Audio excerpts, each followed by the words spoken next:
Le 8 juillet 2014, Lars Mittank, un jeune Allemand de 28 ans, disparaît mystérieusement après avoir fui l'aéroport de Varna, en Bulgarie. Depuis, plus aucune trace. L'affaire Mittank est rapidement devenue l'un des mystères les plus fascinants et dérangeants de la dernière décennie. Originaire de Berlin, Lars est un jeune homme sans histoire, gentil, discret, aimé de ses proches. Début juillet, il part en vacances avec 5 amis à Golden Sands, une célèbre station balnéaire sur la mer Noire. Soleil, plage, détente, tout se passe bien jusqu'au 6 juillet. Ce soir-là, une altercation éclate dans un bar. Lars, fervent supporter du Werder Brême, se dispute violemment avec des fans du Bayern Munich. Il quitte le bar seul. Ses amis ne le reverront que le lendemain matin. Il revient marqué. Il affirme avoir été agressé par 4 hommes.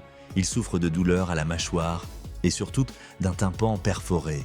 Un médecin local lui prescrit un antibiotique, le cefprozil, et lui déconseille formellement de prendre l'avion. Ses amis veulent y rester, mais Lars insiste. Il les pousse à rentrer en Allemagne, seul, pendant que lui s'installe dans un petit hôtel non loin de l'aéroport, l'hôtel Color. C'est alors que son comportement change. Il appelle sa mère en chuchotant. Il lui dit que des hommes veulent le tuer. Il lui demande de bloquer ses cartes bancaires. Il semble traqué, apeuré. Les caméras de l'hôtel révèlent un comportement étrange. Il erre dans les couloirs, se cache dans l'ascenseur, regarde par les fenêtres, comme s'il craignait d'être suivi. La nuit, il quitte l'hôtel à 1h du matin, puis revient vers 2h sans explication. Le 8 juillet, Lars se rend à l'aéroport. Il consulte le médecin du terminal, celui-ci le décrit comme nerveux, mais apte à voler. Mais soudain, un ouvrier entre dans la pièce. Lars panique. Il se lève brusquement, crie « Je ne veux pas mourir ici !» et s'enfuit en courant. Il abandonne tout, son téléphone, son passeport, son portefeuille. Les caméras de surveillance capturent ses derniers instants connus.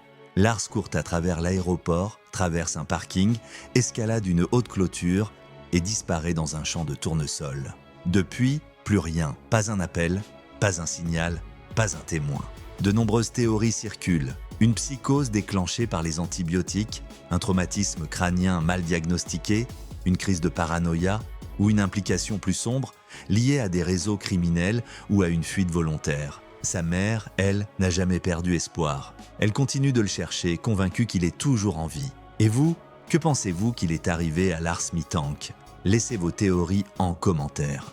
Et si ce genre d'histoire vous passionne, abonnez-vous à Dossier de l'ombre pour ne rien manquer de nos prochaines enquêtes. Activez la cloche et n'oubliez pas de liker cette vidéo pour soutenir notre travail sur les mystères non résolus.